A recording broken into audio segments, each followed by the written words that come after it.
Hello and welcome back to story underline. आज हम economy cover करने वाले हैं। आपको मैं एक ओवरव्यू दूंगा या एक समरी दूंगा। प्रीलिम्स के पहले चीज़ों को रिवाइज करने में थोड़ी दिक्कत जाती है, मैं इसलिए ये वीडियोस बना रहा हूँ ताकि मुझे और मेरे दो दोस्तों को, जो हम साथ में रिवाइज करते थे दिल्ली में जब हम साथ रहते थे, सो हम सबको रिविज़न के समय पे ये हेल्प करे, उसके लिए ये वीडियो है। सो बिना टाइम वेस्ट करे शुरू करते हैं economy. So what do we mean by economy? Economy is any area or place. It is any area or place in real or virtual space with defined set of rules and well-defined institutions to implement those rules. Economy को ये भी कहा जाता है कि it is study of making choices in presence of scarcity. Study of making choices in presence of scarcity. Any area or place in real or virtual space with defined set of rules and well defined institutions to implement those rules. इसको बोलते हैं economy. 4 primary factors of production क्या होते हैं? Land, labour, capital and entrepreneurship. Land का मतलब होता है ऑल नेचुरल रिसोर्सेज, जितने भी नेचुरल रिसोर्सेज हैं, लाइक लैंड, लाइक रिवर, जो भी। लेबर मतलब क्या होता है? It refers to all human activities at work. ये इंक्लूड करता है दोनों ही स्किल्ड और नॉन स्किल्ड लेबर और unskilled labour. Next is capital. Capital का मतलब जो भी funds that are used to buy capital goods. Entrepreneurship मतलब ये सारे रिसोर्सेज को एक जगह कलेक्ट करेगा, collecting all resources and organizing them for production activities. Production activities के लिए ये सभी को ऑर्गेनाइज करता है कौन? एंटरप्रेन्योर। 3 मेन एक्टिविटीज़ क्या होते हैं इकोनॉमी में? कंजप्शन, प्रोडक्शन और इन्वेस्टमेंट। कंजप्शन मतलब यूटिलाइजिंग, है ना, यूटिलाइजिंग एनी गुड और सर्विस। प्रोडक्शन का मतलब क्या होता है? Converting raw materials into finish goods and services. Investment का मतलब क्या होता है? इन्वेस्टमेंट का मतलब कैपिटल फॉर्मेशन या फिर producing commodities which are used for further production for long period of time. आगे की प्रोडक्शन के लिए हेल्प करता है जो कमोडिटीज, उसमें हम लोग इन्वेस्ट करते हैं, जैसे मशीन या फिर कार। सो ये सब चीजें हो गई investment. Different sectors of economy. Sectors of economy क्या क्या है? हाउस होल्ड, फर्म, गवर्नमेंट और एक्सटर्नल सेक्टर। हाउस होल्ड की बात करूं, so they have ownership of factors of production. They use this income for consumption. Land से हमें क्या मिलता है? रेंट। Labour, wage. कैपिटल से इंटरेस्ट। Entrepreneur, profit. सो ये सारी चीजें यूज हो जाती है फॉर कंजम्पशन। इसको कहते हैं हाउस होल्ड। हाउस होल्ड के अंदर आ जाते हैं सारे। They have ownership of production, they are individuals और families who use this income for consumption. Next आ जाते हैं फर्म में। फर्म क्या होते हैं? They are all producing enterprises. Example के तौर पे Hyundai ले लो, मारुति सुजुकी, BMW, ये सारी चीज़ें आ जाएंगी फर्म के अंदर। Government is responsible for administration, taxation और क्या आ जाएगा? Law and order. ये सारी चीज़ें गवर्नमेंट कंट्रोल करती है या फिर रिस्पॉन्सिबल है ये सारी सर्विसेज के लिए। एक्सटर्नल सेक्टर में क्या क्या आ जाएंगे? All institutions and individual outside economy, जैसे import export, services of import and export. Foreign investment का भी आप एग्जाम्पल लिख सकते हैं, FDI, FII, ये सारी चीज़ें। सो हमने इकोनॉमी देखा, एनी एरिया और place with defined set of rules and well defined institutions to implement those rules. ठीक है। Study of making choices in presence of scarcity. Next is 4 primary factors of production हमने देखा, land, labour, capital और entrepreneur. 3 main activities, consumption, production और investment. Different sectors of economy, household, firm, government और external sector. ये तो बहुत basic चीज़ थी, आगे चीज़ें थोड़ी सी कॉम्प्लिकेट होगी और उसके बाद पूरी ईजी हो जाएगी। डोमेस्टिक प्रोडक्ट क्या होता है? Total value. मैं जो आपको ऐसे बॉक्सेस में बना रहा हूँ उस कीवर्ड पे आपको थोड़ा ज़्यादा फोकस करना है। Total value of final goods and services produced in domestic territory of an economy in a given accounting year और फाइनेंशियल ईयर। आपको ये 4-5 कीवर्ड्स आपको याद रखने हैं। Final goods and services, domestic territory of an economy in a given accounting year, इसको बोलते हैं डोमेस्टिक प्रोडक्ट। जीडीपी क्या होता है? Gross domestic product. When domestic product is calculated after including the value of depreciation, it is called GDP। Domestic product में जब हम लोग इंक्लूड कर देते हैं डेप्रिसिएशन, जो भी वैल्यू होगी डेप्रिसिएशन की। डेप्रिसिएशन क्या होता है? It is loss in value of fixed capital. जो अगर हम कोई सी कार यूज़ कर रहे हैं उसके 5 साल बाद उसमें थोड़ी सी दिक्कतें आएगी, उसको डेप्रिसिएशन बोलते हैं। जो वैल्यू उसकी गिरती है उसको हम डेप्रिसिएशन बोलते हैं। एग्जाम्पल है मशीन, या फिर नॉर्मल वियर एंड टियर, पुरानी हो जाती है चीज़ें, ऑब्सोलीट हो जाती है। ये सब data is estimated both annually and quarterly by NSO, national statistical office. National statistical office under ministry of statistics and programme implementation. एक बार ये देख लेते हैं, उसके बाद वेज में घुसेंगे। वेज में ज़्यादा डीप में हमको जाना नहीं है, कोई कैलकुलेशन हमको करना नहीं है। Ways to calculate GDP. इससे पहले हम देख लेते हैं जीडीपी एट मार्केट प्राइस क्या होता है और फैक्टर कॉस्ट क्या होता है। GDP at market price, market में आप एक बार सोचिए कि अगर आप मार्केट में जाते हैं तो जो भी आप कुछ अगर खरीदते हैं उसमें टैक्सेस लग चुके रहते हैं। सो ऐसे ही याद कर लीजिए, GDP at market price when GDP is calculated after including the value of net indirect taxes, मतलब GDP plus NIT, net indirect taxes, इसको बोलेंगे GDP at market price. GDP at factor cost मतलब आप उसको प्रोड्यूस करने में all cost of production, यहाँ पे लिखा ही हुआ है all cost of production. GDP at factor cost, कितना प्रोडक्शन में हमको उसमें पैसा लगा। सो इसमें क्या होगा? GDP at market price minus NIT. Market price से हम लोग जब एनआईटी माइनस कर देंगे, नेट इनडायरेक्ट टैक्सेस वगैरह सब माइनस कर देंगे, सो हमको मिल जाएगा जीडीपी एट फैक्टर कॉस्ट। और क्या है ये भी याद रख लीजिए। Sample of 672 commodities are taken while calculating GDP.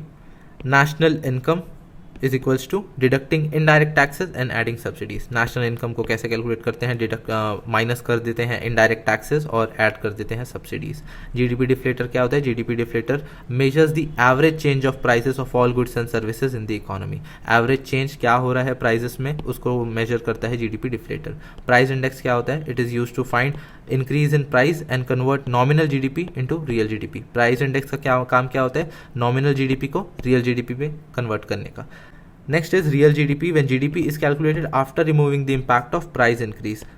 मतलब रियल जीडीपी में हमको इन्फ्लेशन का इम्पैक्ट देखने को नहीं मिलता। सो अब बात कर लेते हैं वेज टू कैलकुलेट जीडीपी। मैं कुछ आपको ट्रिक्स बताऊंगा कि आप कैसे इसको याद रखें, जैसे कैसे मैंने याद करके रखा है, सो आपको थोड़ी हेल्प हो जाएगी। सो शुरू करते हैं वैल्यू एडेड मेथड से। कैलकुलेटिंग टोटल एक्सपेंडिचर, क्या क्या एक्सपेंडिचर आप फाइंड उसको याद रखें।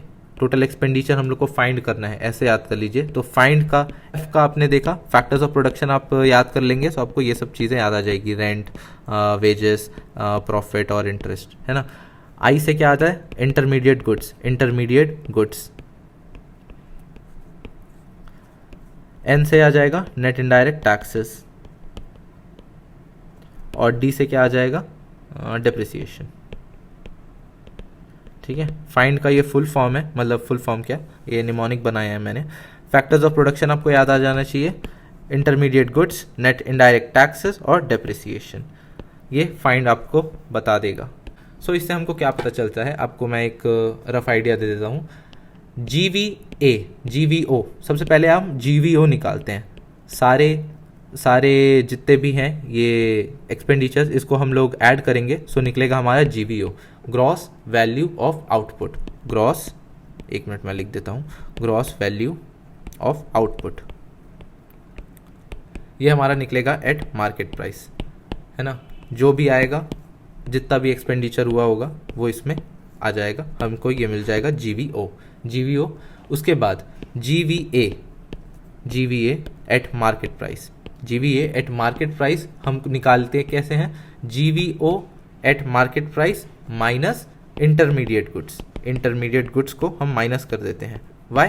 To avoid double counting. ऐसा ही टाइप का कंसेप्ट है, आगे हम पढ़ेंगे, ठीक है।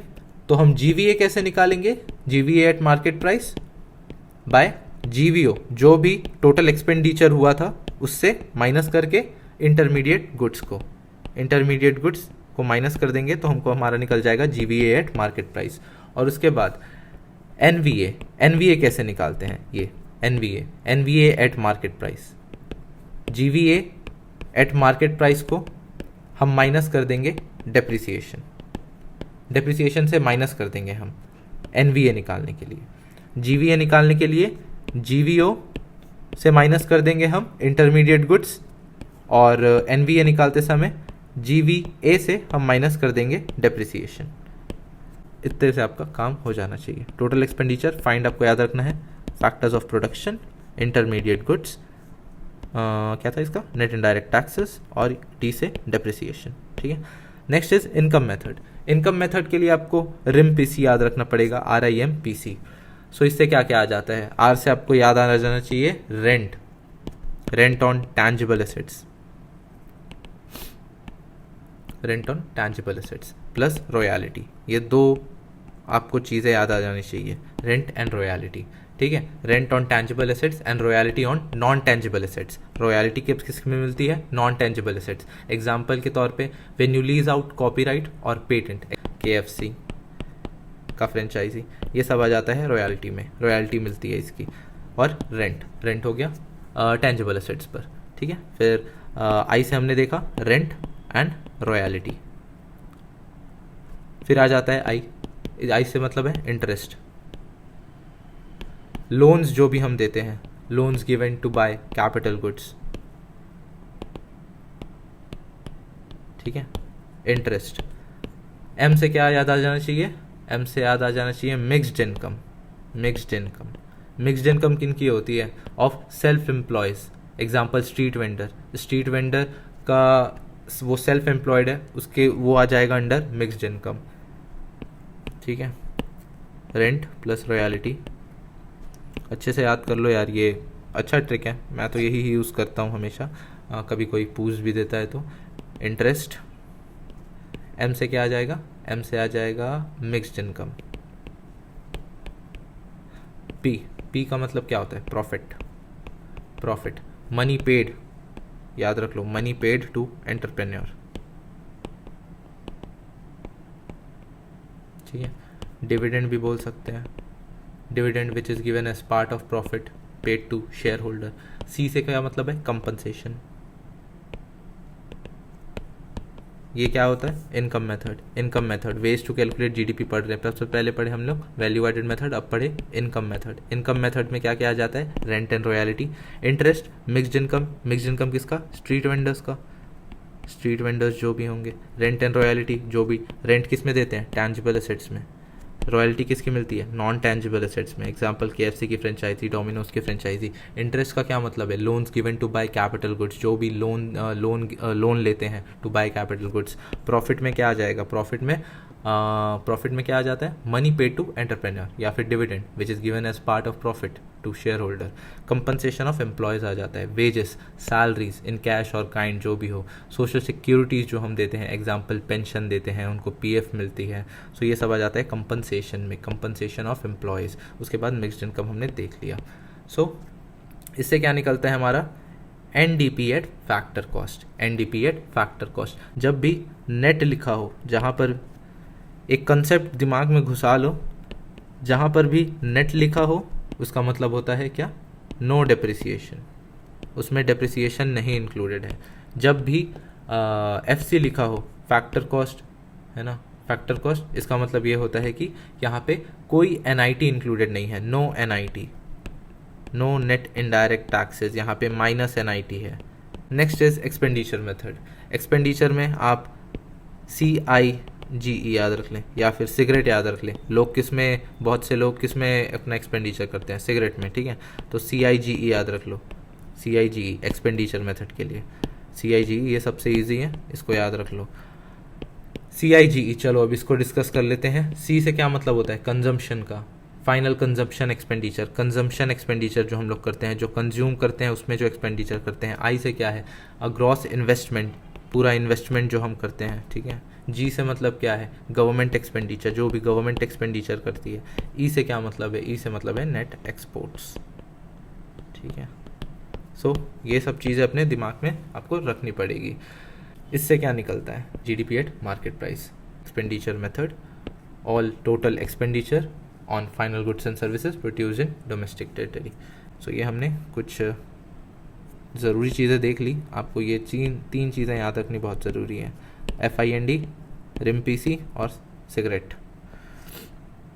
उसके बाद डाटा इज़ एस्टिमेटेड बाय किससे, quarterly and annually by NSO, national statistical office under ministry of statistics and programme implementation. GDP at market price क्या होता है, प्लस NIT, बस ये याद रख लो। जीडीपी एट फैक्टर कॉस्ट क्या होता है, minus all cost of production minus NIT होता है, फैक्टर मतलब minus NIT। National income deducting indirect taxes and adding subsidies. GDP deflator क्या होता है, एवरेज चेंज ऑफ प्राइस को मेजर करने के लिए काम आता है जीडीपी डिफ्लेटर। प्राइस इंडेक्स क्या होता है, it is use to find increase in price and to convert nominal GDP into real GDP. 2015 analysis of new measures of economic growth in India. ये क्वेश्चन भी आया था 2021 में, शायद मेंस में। 2015 से पहले और बाद का क्या सिचुएशन था। 2015 के बाद ये चेंजेस लाए गए। पहले क्या किया जाता था, जीडीपी मेजर की जाती थी जीडीपी एट फैक्टर कॉस्ट से, जीडीपी एट फैक्टर कॉस्ट। हमने फैक्टर कॉस्ट में क्या देखा था, minus NIT।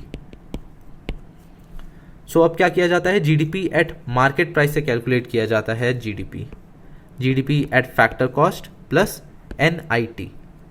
GDP at market price का फॉर्मूला है GDP at factor cost plus NIT। और क्या किया गया, GVA at basic price, GVA at basic price is equals to GDP at market price plus net production taxes, NPT। It includes production tax and excludes production subsidies. So कुछ benefits होंगे, इसीलिए changes लाए हैं। सो benefits क्या क्या हैं, it helps in getting both consumer and production side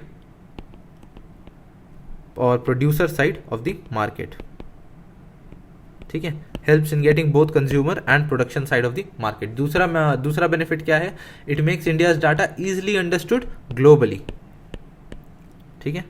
it helps India's data to be easily understood globally. ये दो बेनिफिट्स हमने देखे। एक चैलेंज क्या है, इंडिया में क्या है, इनडायरेक्ट टैक्सेस बहुत ऊपर नीचे होते रहते हैं, ठीक है। Indirect tax rate has kept changing in India. सो हमको कभी कभी समझ में नहीं आता कि ग्रोथ हुई क्यों है, आउटपुट बढ़ा है इसलिए या फिर टैक्स बढ़ा है इसलिए। सो जीडीपी एट मार्केट प्राइस में हमको क्या पता है कि NIT, net indirect taxes included रहते हैं। सो हमको वही समझ में नहीं आता कि आउटपुट बढ़ा है या फिर टैक्स बढ़े हैं, ठीक है। नेक्स्ट क्या है, नेक्स्ट चेंजेस जो है वो है 5 lakh firms submitted data to ministry of corporate affairs as audited report. 5 lakh firms submitted. और पहले क्या होता था, सिर्फ 30,000 करते थे, सिर्फ 30,000 पहले डाटा सबमिट करते थे। 30,000 firms to ministry of finance को, मिनिस्ट्री ऑफ फाइनेंस को करते थे कौन, 30,000 फर्म्स। और अब क्या हो गया, 5 lakh firms submit data to ministry of corporate affairs as audited report, ठीक है। बेस ईयर को चेंज किया गया है, शिफ्टेड फ्रॉम 2004, 2005 टू 2011 और 12, 2011 और 12 में चेंज कर दिया गया है बेस ईयर। बेस ईयर किसको बोला जाता है, कोई भी नॉर्मल ईयर को बोला जाता है बेस ईयर, कोई भी normal year, year without war, जिस साल में कोई वॉर नहीं हुई, कोई ड्रॉट नहीं आया या फिर कोई सरप्लस प्रोडक्शन नहीं हुई। ये भी इंक्लूडेड है कि सरप्लस प्रोडक्शन भी नहीं होनी चाहिए, ड्रॉट भी नहीं आना चाहिए, वॉर भी नहीं होना चाहिए, एक नॉर्मल ईयर होना चाहिए, ठीक है। सो हमने ये देख लिया। यहाँ से हमारा जो बेसिक इकोनॉमी पर जो एक चैप्टर होता है वो हमने कवर कर लिया है, इसके ही इर्द गिर्द चीज़ें जाएंगी। नेक्स्ट बात करते हैं इंक्लूसिव ग्रोथ की। ग्रोथ क्या होता है, growth means growth is quantitative concept, है ना, क्वांटिटेटिव है। डेवलपमेंट जो होता है वो क्वालिटेटिव होता है, ग्रोथ जो होती है वो क्वांटिटेटिव होती है, based on increase in stock variables due to addition of flow variables. थोड़ा सा वो कंसेप्ट थोड़ा सा अजीब है, पर ये आपको याद रखना है कि it is based on increase in stock variables, increase in stock variables due to addition of flow variables.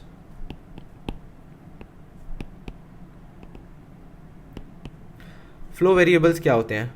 Variables which can be measured over a period of time. Example GDP, inflation और income. ठीक है? Over a period of time. Example GDP, inflation और income.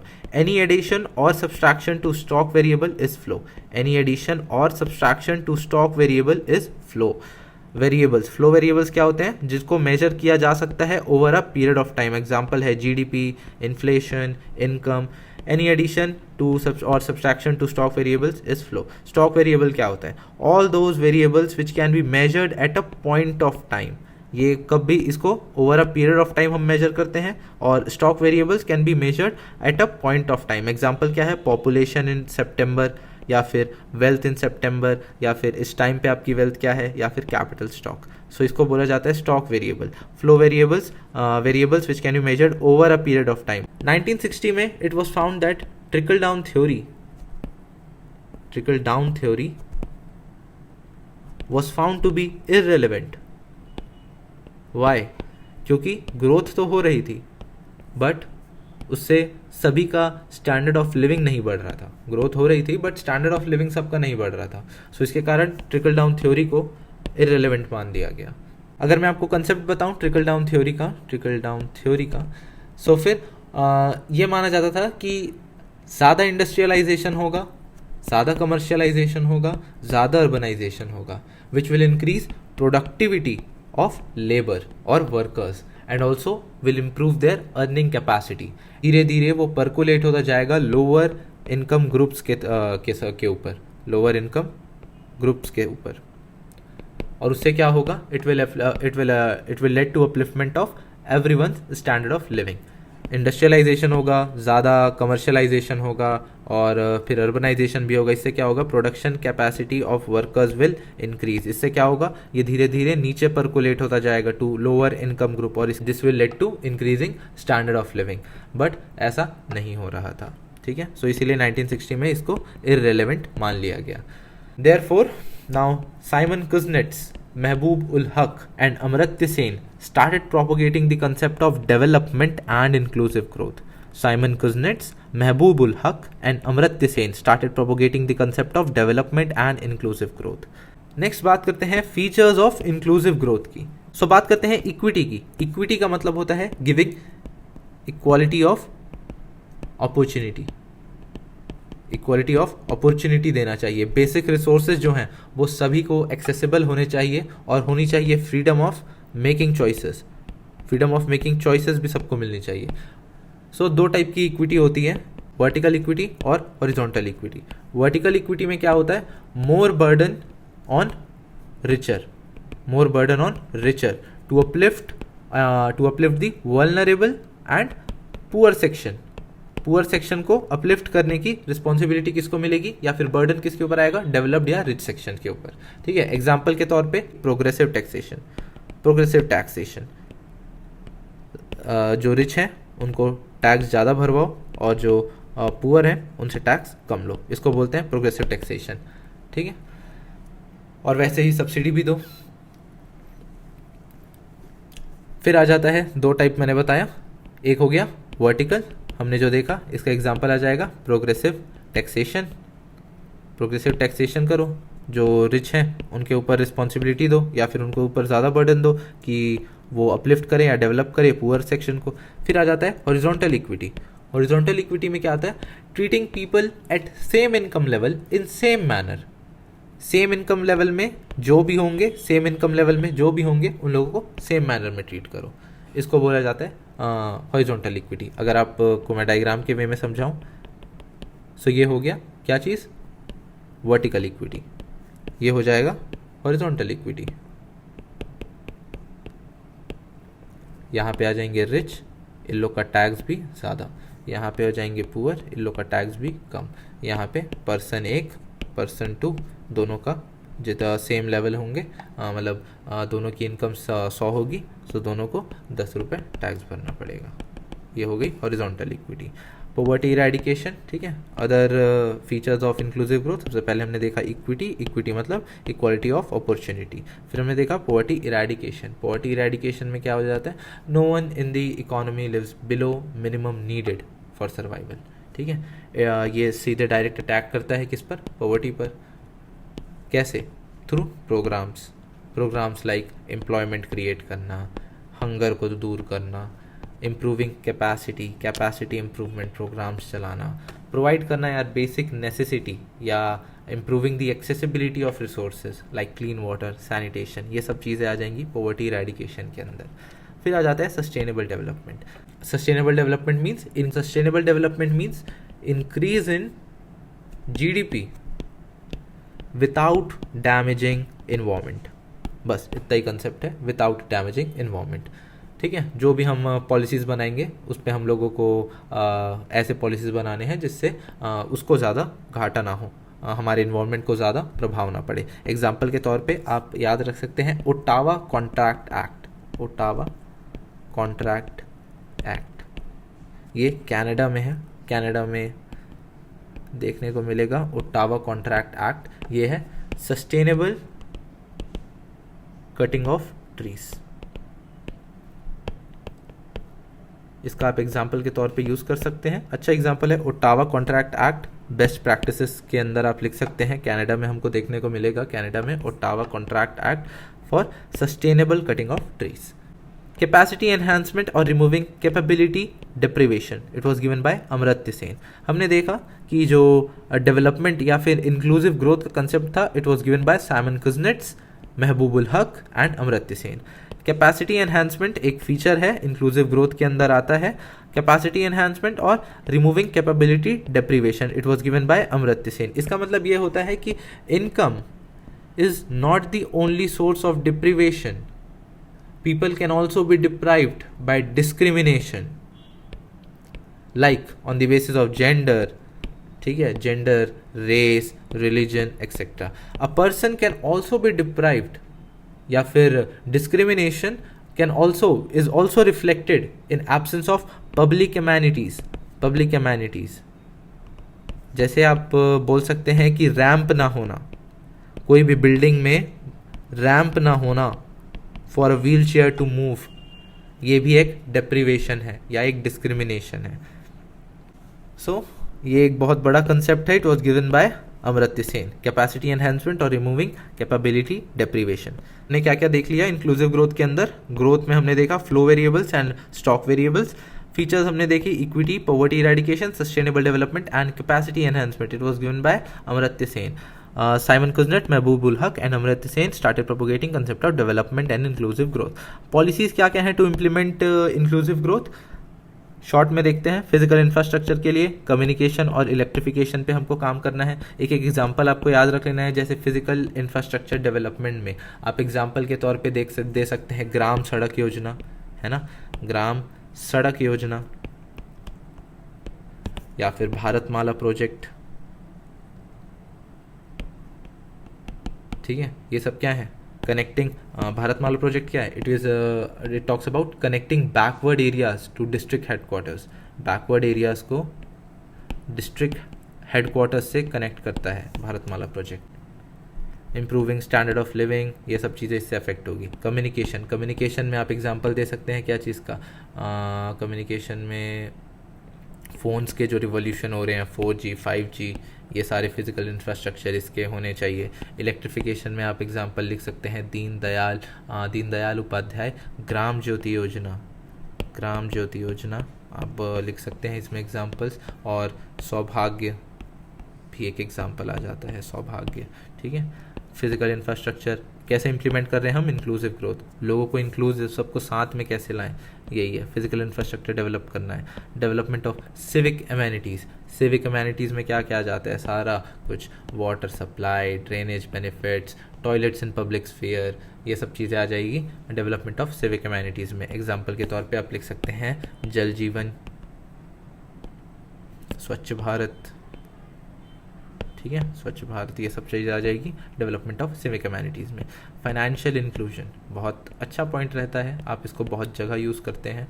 Financial inclusion, banking inclusion, इसमें क्या क्या आ जाती है? Financial inclusion मतलब क्या होता है? Giving accessibility to financially deprived section of society, या फिर रूरल एरियाज़ में हम देखते हैं, रूरल एरियाज़ में फाइनेंशियल इंक्लूजन ज़्यादा नहीं होता, ज़्यादा बैंक वगैरह प्रेजेंट नहीं होते हैं। सो फाइनेंशियल इंक्लूजन करना है, बैंकिंग इंक्लूजन करना है, क्रेडिट इंक्लूजन करना है। तो बैंकिंग इंक्लूजन में क्या आ जाएगा? Giving accessibility to bank accounts, bank account से एक्सेसिबिलिटी मिलनी चाहिए, बैंक अकाउंट खुलना चाहिए सभी का, जिससे क्या होता है? फाइनेंशियल आइडेंटिटी मिलती है लोगों को, फाइनेंशियल आइडेंटिटी मिलती है, उससे क्या होता है? कैपेसिटी टू टेक लोन, लोग फॉर्मल लोन्स ले पाते हैं अगर उनके पास बैंक अकाउंट होता है। तो सब्सिडी जो गवर्नमेंट प्रोवाइड करती है बैंक अकाउंट में करती है, ठीक है, इससे क्या होता है? सेविंग्स बढ़ती है लोगों की, बैंकिंग हैबिट्स बढ़ती है तो एक और चीज़ बढ़ती है, मनी मल्टीप्लायर इफेक्ट बढ़ता है। आगे हम देखेंगे मनी मल्टीप्लायर इफेक्ट बढ़ता है अगर लोगों की बैंकिंग हैबिट्स बढ़ती हैं तो, ठीक है। सो इसमें हम बैंकिंग इंक्लूजन में एक एग्जांपल दे सकते हैं, जनधन योजना। के बाद आ जाता है क्रेडिट इंक्लूजन में क्या आ जाता है? Accessibility to get cheaper loans मिलने चाहिए, तभी तो क्रेडिट इंक्लूजन होगा। फ्रॉम फॉर्मल बैंक्स, लोन तो सस्ते देने हैं पर फॉर्मल तरीके से देने हैं। क्या होगा इससे? It will encourage more people to take small loans, जिससे क्या होगा? लोग लोन लेंगे तो वो छोटे छोटे बिजनेस खड़े कर पाएंगे, है ना। बेटर फार्म प्रैक्टिसेस, फार्मिंग सही से कर पाएंगे, और इससे क्या होगा? स्टैंडर्ड ऑफ लिविंग बढ़ेगा। क्रेडिट इंक्लूजन के लिए एक एग्जांपल है मुद्रा योजना क्रेडिट इंक्लूजन के लिए। नेक्स्ट आ जाते हैं हम इंश्योरेंस इंक्लूजन, इसी का ही एक और फेसेट है, हमने दो देख लिए। बैंकिंग इंक्लूजन होना चाहिए, बैंकिंग में हमने क्या क्या एग्जांपल देखे हैं? जनधन योजना। क्रेडिट इंक्लूजन में मैंने आपको एक एग्जांपल बताया, मुद्रा योजना, ठीक है। उसके बाद इंश्योरेंस इंक्लूजन मतलब क्या होता है? गिविंग एक्सेसिबिलिटी टू इंश्योरेंस के लिए फैसिलिटीज़ मिलनी चाहिए एट सब्सिडाइज्ड रेट या फिर प्रीमियम। एग्जाम्पल्स के तौर पे आप यहाँ पे किसान बीमा योजना लिख सकते हैं, Kisan Bima Yojana. They get encouraged to take small loan लेने के लिए उनको एनकरेजमेंट मिलता है, किनको? फार्मर्स को। सो इससे फार्मर्स का स्मॉल लोन्स लेंगे तो बिजनेस खड़े करेंगे तो स्टैंडर्ड ऑफ लिविंग बढ़ेगा। सो ऐसा ही कंसेप्ट है, इंश्योरेंस में भी अप्लाई होता है। फिर आ जाता है एजुकेशन और हेल्थ केयर डेवलपमेंट। अभी हम क्या पढ़ रहे हैं? Policies to implement inclusive growth. हमने क्या क्या देख लिया? फिजिकल इंफ्रास्ट्रक्चर बनाना चाहिए, सिविक ह्यूमैनिटीज़ बढ़ानी चाहिए, फाइनेंशियल इंक्लूजन करना चाहिए, और ये चौथा देख रहे हैं एजुकेशन पर ध्यान देना चाहिए और हेल्थ केयर डेवलपमेंट पे। एजुकेशन से क्या मतलब है? It is source of capacity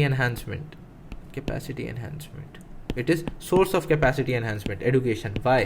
क्योंकि इट इम्प्रूव्स आवर एडाप्टेबिलिटी,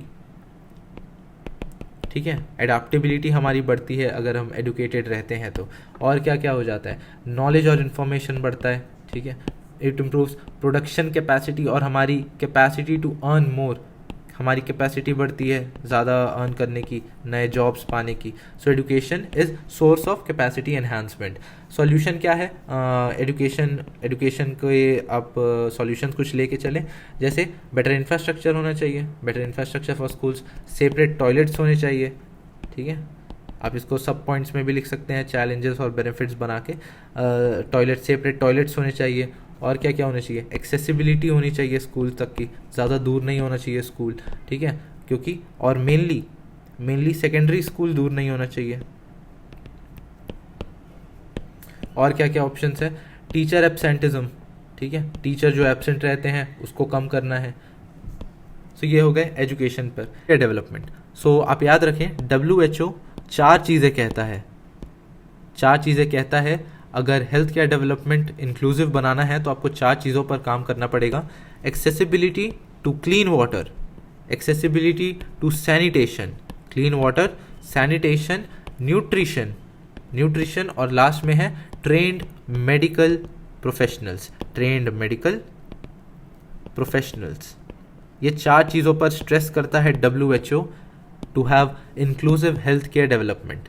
तो हमने देखा accessibility to clean water, sanitation, nutrition और ट्रेंड मेडिकल प्रोफेशनल्स। सो ये हेल्थ केयर, इससे हम अच्छा एग्जाम्पल लिख सकते हैं इसको। नेक्स्ट हम बात करते हैं मेजर्स की, measures of development, measure of development. सबसे पहले पढ़ेंगे HDI, human development index. So it is part of human developmental report published by UNDP since 1990। इसको डेवलप किसने किया था? ह्यूमन डेवलपमेंटल इंडेक्स को किसने डेवलप किया? प्रोफेसर महबूब उल हक। आपको नाम याद होगा, हमने कहाँ पढ़ा था? इंक्लूसिव ग्रोथ को 3 लोगों ने किया था, साइमन कुजनेट्स, महबूब उल हक और अमर्त्य सेन। इंक्लूसिव ग्रोथ का कंसेप्ट इन्होंने दिया था। सो HDI को किसने दिया है? It is developed by professor महबूब उल हक। ही इज़ पाकिस्तानी इकोनॉमिस्ट हैं। कौन? Mahbub ul Haq. So he was the chairman of the committee who designed HDI। Other 2 members कौन कौन थे उस कमिटी में? Professor Amartya Sen and Inge Kaul. आपको अमर्त्य सेन का तो स्पेलिंग पता ही है, इंगी कॉल का ये है INGYKAUL, कॉल। हमने देखा ह्यूमन डेवलपमेंटल इंडेक्स, इसमें 3 नाम आपको याद रखने हैं, प्रोफेसर महबूब उल हक, अमर्त्य सेन और इंगी call, Mahbub ul Haq and Amartya Sen, human development index. So इसके क्या क्या आते हैं, इसके क्राइटेरिया क्या क्या हैं HDI के? लाइफ एक्सपेक्टेंसी, एडुकेशन और standard of living. So life expectancy का मतलब क्या होता है? Number of years a child is expected to live at time of birth. Education में मीन कैलकुलेट किया जाता है और एक्सपेक्टेड किया जाता है। मीन से मतलब है मीन और average years of education,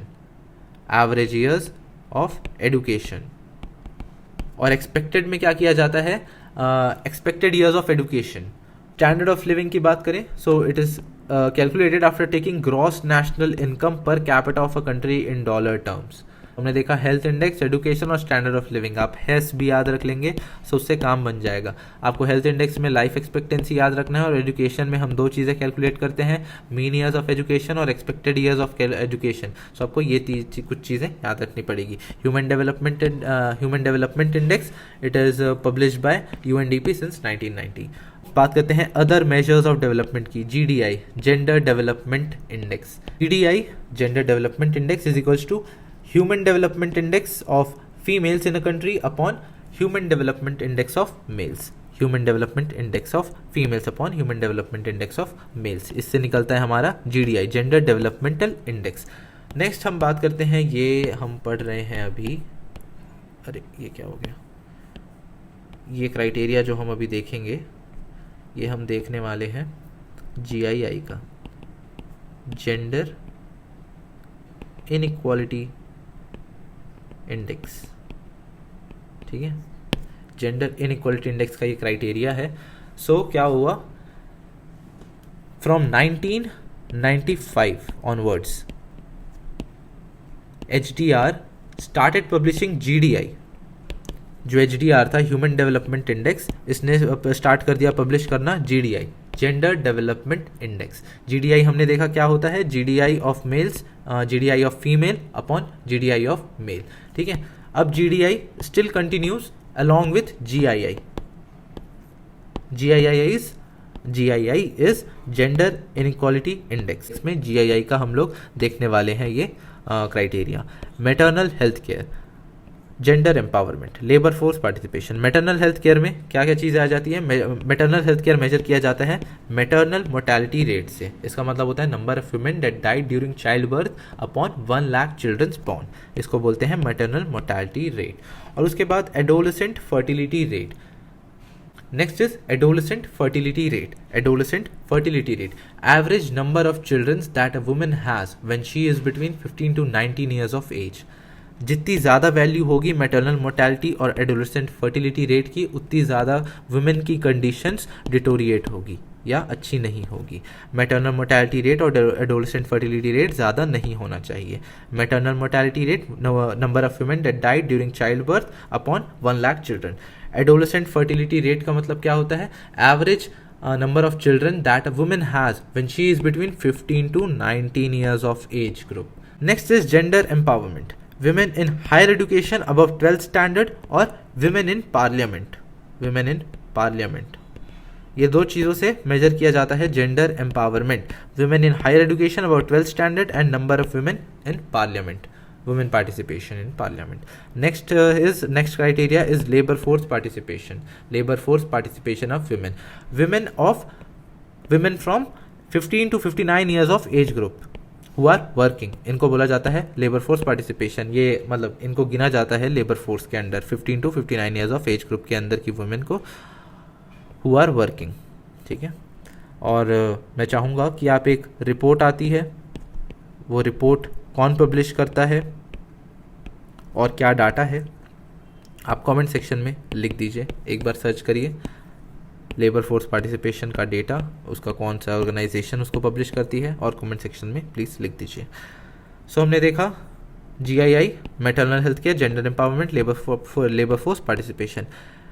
maternal health care में maternal mortality, adolescent fertility. Gender empowerment में वुमेन इन हायर एजुकेशन और women in parliament, proportion of women in parliament. Labour force participation 15 to 59 years of age group में. Next is multi dimensional poverty index, MPI. So 2010 से HDR also included multi dimensional poverty index. It is multi dimensional index is publish by UNDP and OPHI. यहाँ पे लिखा हुआ है UNDP and OPHI. OPHI से मतलब है Oxford poverty and human development initiative. So ये कहता है if a household is deprived on 3 out of 10 categories जो हम देखने वाले हैं, it means he or she is deprived. और अगर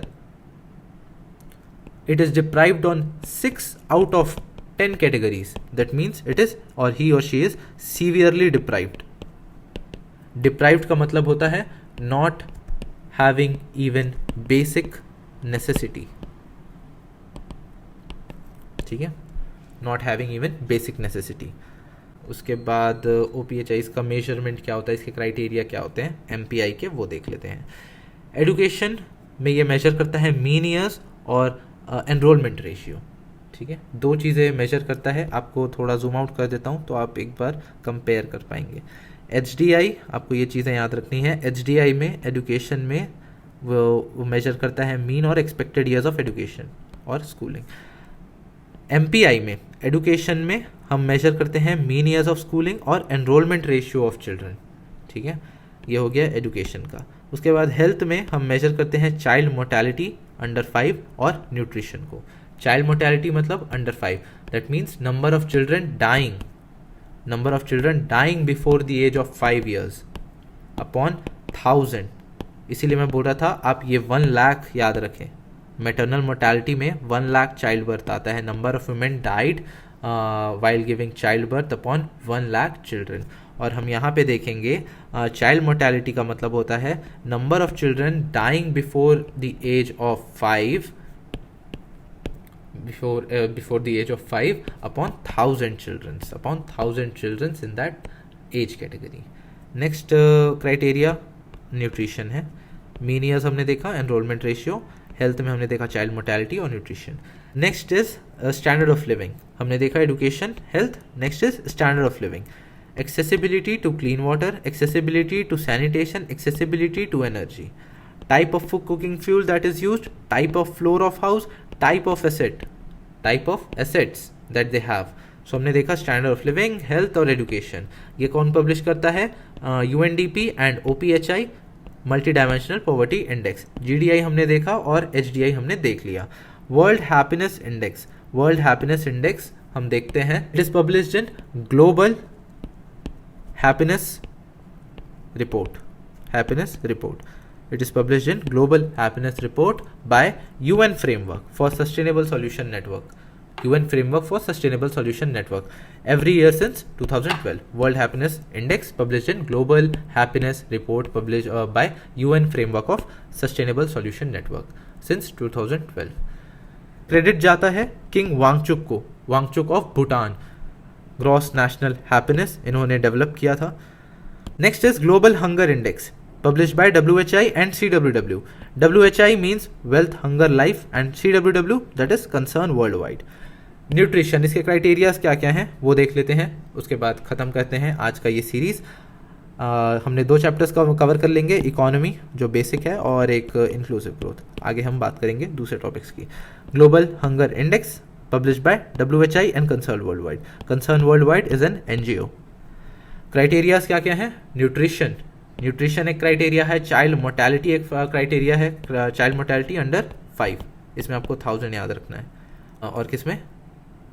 मेंटल और next is maternal health care, इसमें हमको 1 लाख चाइल्ड बर्थ याद रखना है, और चाइल्ड मोर्टेलिटी में अंडर 5 याद रखना है, और 1000 अपॉन 1000 होता है इसमें, और इसमें 1 लाख होता है। चाइल्ड स्टंटिंग, इम्प्रॉपर हाइट, और child wastage that is improper weight. Global hunger index, WHI and concern world wide, nutrition, child mortality, child stunting and child wastage. So हमने कवर कर लिया है ये 2 टॉपिक। सो मिलते हैं अगले वीडियो पे, तब तक के लिए all the very best, thank you.